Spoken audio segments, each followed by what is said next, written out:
saying, I know where I am right now. And I never want to drink again. I know where I want to go. That's the clarity, right? So you've got to have that. If you're thinking to yourself, I think I want to moderate. If you're thinking to yourself, I don't think I want to do it forever. If you're thinking to yourself, I just want to drink on weekends. If you're thinking to yourself, I just want to drink alone. If you're thinking to yourself, I just want to get under the government guidelines of units consumed, it's going to be really difficult. Why? Because you're drinking an addictive substance. And if you're thinking in this way, likelihood is you're already addicted. So it's really difficult to get control of these addictive substances and become the boss, right? Welcome to the 1000 Days Sober podcast. My name is Davy. I am not an alcoholic. I refuse to be anonymous. I am someone that doesn't drink alcohol, and I spend every waking moment of my life helping other people do the same, like right now. So I've been thinking this morning, what do I want to talk to you beautiful strivers about? And there was loads of different things that I wanted to talk about, actually. And then I just got off a coaching call with a client of mine who is a professional poker player. And we talked about something, and I wanted to share it here because I think it could really help some of you who had this goal to be someone who doesn't drink alcohol and hopefully live consciously as well, right? I mean, I say that because I don't want to be teaching people to stop drinking, as I keep saying. I want to teach people to stop drinking and then use that achievement as a springboard to living more consciously, right? I really do. So that's why I said that. So what was we just talking about? So basically, this client of mine, he was a little bit worried. He was worrying, right? He's worrying a little bit about his progress as a professional poker player. And he was comparing himself to other people, and he was asking questions such as, why is that young buck able to win so much money or do so well, and I'm not able to get to that level yet, right? Like, why is this player winning consistently and I'm finishing 9th, 8th, 7th, and 6th all the time, right? And it's really just trying to get me to help him as a coach to understand why he's making some incorrect decisions at some vital times, and perceiving that to be the difference between where he is now and mastery. Okay.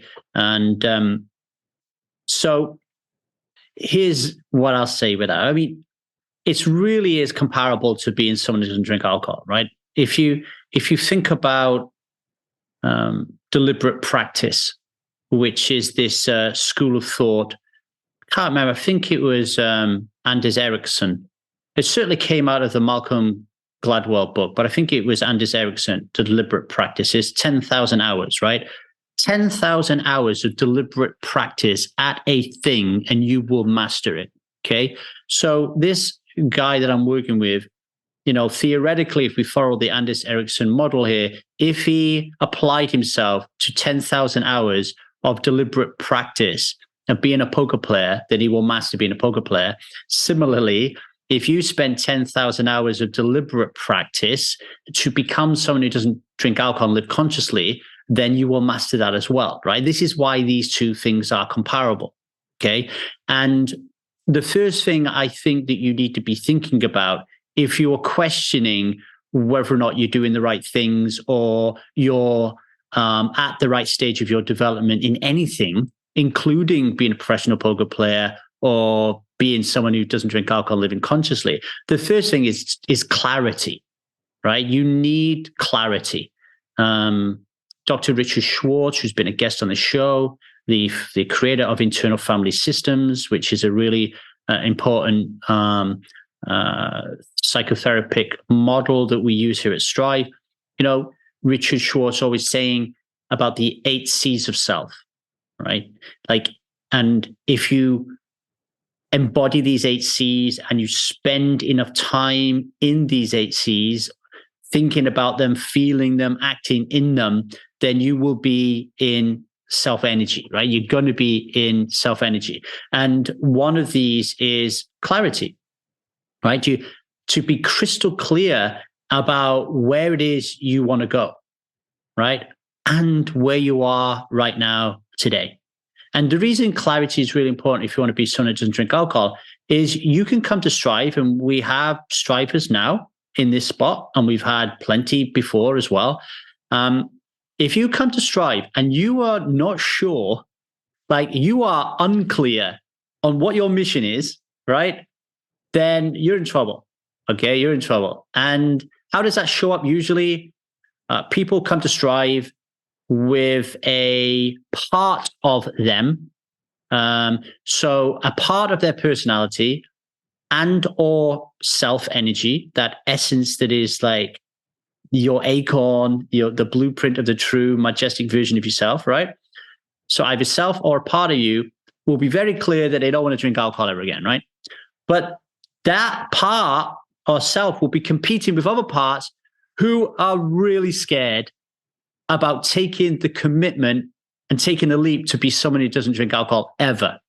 Like I don't have a single part of my subpersonality, right? I don't, that is worried about never drinking again. I don't. And because of that, I have absolute crystal clear clarity that I will never drink again. That is my goal. I have clarity. It is so much easier for me to know how to get there, right? And where am I today? I know exactly where I am today. I don't drink, right? So I know exactly where I am today. And this is, I think, when Alcoholics Anonymous talk about admitting that you're powerless and admitting that you're an alcoholic and defining yourself as that. As much as I don't follow that, I don't think that's completely healthy. What they're trying to do is they're trying to say, know where you are right now. That's what they're saying in that piece, right? I'm an alcoholic is you saying, I know where I am right now.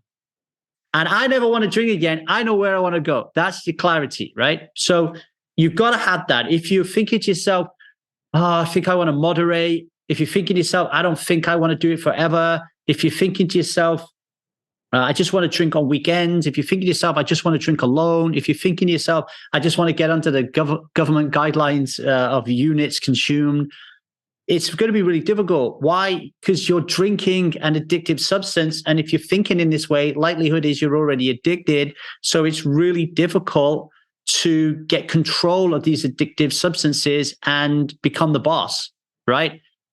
Will you ever be able to do that? I don't know. Like if you follow Stanton Peele's logic, for example, maybe when you get to 80 or 90 years of age, you will be in self-energy so often that you can consciously drink alcohol and not have a problem with it. I actually can see that happening, right? Like I don't think, most of the time when we're drinking alcohol is because we are part activated. Our ego is in control. We're afraid of so much. I don't think that's necessarily true for a lot of people who are entering the twilight of their lives, right? So clarity is really important. You need to know what you're doing. Now, whether that is I'm never going to drink forever, or you join Strive and you take a quest and you choose to go 30 days alcohol-free or 60 days alcohol-free or 90 days alcohol-free, which are the 3 quests we have at Strive at the moment, at least you know and you have clear clarity.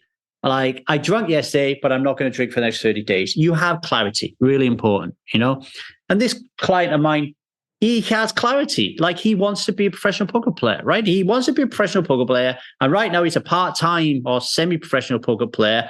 And so he knows where he is. He knows where he wants to get to, okay? Now, the next thing is really important is the roadmap. Like, how do you get from A to B? Okay. And if you've never done it before, you don't have a mental roadmap, and that can evoke feelings of fear and anxiety and stress and overwhelm, right? Because you literally don't know how to get there. Okay. So this guy doesn't know what he has to do in order to be the best professional poker player in the world, right? He doesn't have a mental map because he's never been there before, right? So what is my advice to him? Well, the advice is to have patience. And I'll offer that advice to you. If you want to be someone who doesn't drink alcohol and you're not quite sure how to get there and you're worried about how to get there, right? Just have patience, okay? Have patience. A lot of times when people come to me and they say, Lee, in your professional opinion, do you think I'm ever going to make it like as someone who doesn't drink alcohol, right? Or you run away or you give up, right? A lot of times well, not all the time, all of the time, you're on the right path, right? You're on the right path. You've got to get from A to Z. You're at position N or M. You drink, and then you say to yourself, I must be on the wrong path. I don't know what I'm doing. This isn't for me. And you give up, right? The parts that use alcohol to keep you safe become too overpowering for you, and you give up. Okay. So my advice to this guy was, hey, you are worrying that you're not on the right path. I'm just here to tell you that you are. All right. And trust me, as your guide, you're on the right path, bro. And if you just do the right things while you're on this path, you'll be all right. Okay. You'll get there. It's not a question of whether or not you become a professional poker player. It's when you will. And for you listening to this, like if you have made a decision and have clarity over 30, 60, 90, 6 months, a year, ever, never, ever, ever going to drink, whatever it is, if you have that clarity followed by conviction, then it's just a matter of when you get there, not if, right? And that's really important feedback. How do you do it? How do you get there? What do you have to do? Well, I don't think the devil's in the detail. I really don't. So this is a client of mine. He's achieved mastery as a barista. He's achieved mastery in sailing. He's achieved mastery in marathon running. Now, there could be some debate around what level of mastery that is when you compare to other people in the world. But if I compare him to me, he's at a level of mastery. So my invitation to him is systematize it. Have a look at what you had to do in order to be a top marathon runner, to be able to run a marathon without really thinking it, right? So, your implicit memory kicks in and you're just doing it. You just know what to do. It's like you're driving a car. You just know what to do. Like Liza at the moment, she's in the UK. She's got to learn to drive stick. She's really worrying about it. And I'm saying, I know you're worrying about it, and that's cool. Of course you're going to worry. Just know that in so many months' time, you're going to be driving stick around the UK on the wrong side of the road, and you will not even be thinking about it, right? You won't be. So I've said to this client, have a look back, think back. How did you achieve mastery in these three areas of making coffee, sailing, and running? And apply that blueprint to poker and ask yourself, is it the same, right? And I'm telling you, you're going to find that it is, that you're doing all the right things. What are some of those things? Well, he is surrounding himself with people who know how to get to A to Z. He's able to bend their ear and ask them to review his game, review the steps that he's taken, and to give him feedback. And then he's able to test, tweak, and polish those things, right? He's in a community of people who are like-minded and share and have the same clarity. They share the same vision, right? And he is more than willing and open to put the work in, to put the hours in, to learn, and to ask lots of questions, right? That's all you need, right? That's all you need. So how does that look if you want to be someone that doesn't drink alcohol? Well, surround yourselves with people who have the same goal. Because if you hang around with people who ridicule people who want to stop drinking and they just celebrate the fuck out of just drinking all the time, you're going to find it really difficult. So find a group like Strive or AA or This Naked Mind or 1 Year No Beer or Hello Sunday Morning if you're in Australia, or Laura McCowan or Holly Whitaker, any of these geniuses groups. Go join them and be around people who have the same goal as you, okay? Because you're going to get a lot of empathy, you're going to get a lot of compassion, you're going to get a lot of love, right? And support. Also, surround yourself with people who know how to do it. So if you want to be someone who doesn't drink alcohol and live consciously, then I can help you do that, because I don't drink alcohol, and I used to, and I am trying my best to live as consciously as I can every day. So I can share with you what works for me, and maybe and hopefully that works for you, right? So guides and mentors really important. And this client of mine in the poker industry is now under the wing of 3 of the best poker players on the planet, because he's in a community where these people are providing him with coaching. All right. And then don't run away when things get tough. Don't run away when things get tough, and have a review mechanism in place, right? So today you drank alcohol. Why did you drink alcohol? So you have a little team of buddies around you. They listen to you go through your trigger. They can point out some blind spots, or even better, they can ask you some amazing questions, and you can find that innate wisdom within you to see what you did, what choice you made that pushed you down the road to drink. And then you can say, okay, what do I need to do to minimize the likelihood that would happen? And this is where patience comes in, because if you have been operating in a certain way, neurologically and biologically and psychologically, making these decisions without even thinking about it at an unconscious level, and now all of a sudden you want to change that, right? So I'm on about things like feeling fearful and lonely and bored, so you turn to drink. Feeling anxious and stressed and overwhelmed, so you turn to drink. Getting triggered and being really angry and shouting and screaming at people, and then disconnecting from them and choosing to drink. If this has been your modus operandi for decades and decades and decades, have a bit of patience, because it's going to take a long time to change that.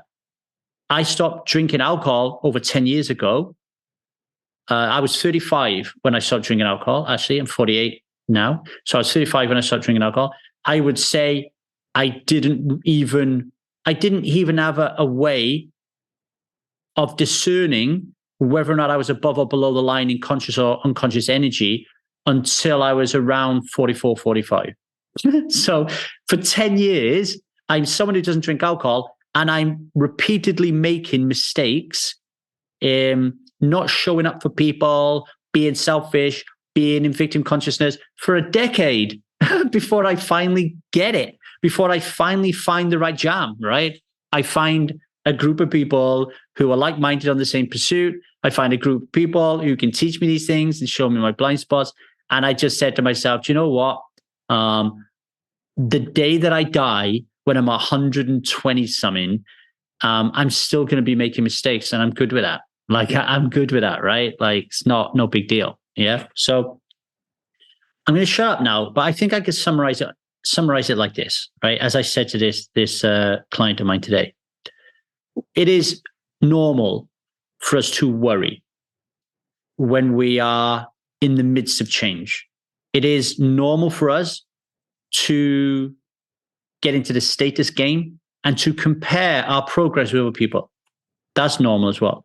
It's normal for our inner critics, our judges, to start berating us. It is normal for us to slip into victim consciousness and to be a victim, and to make life and everything around us and other people villains and heroes.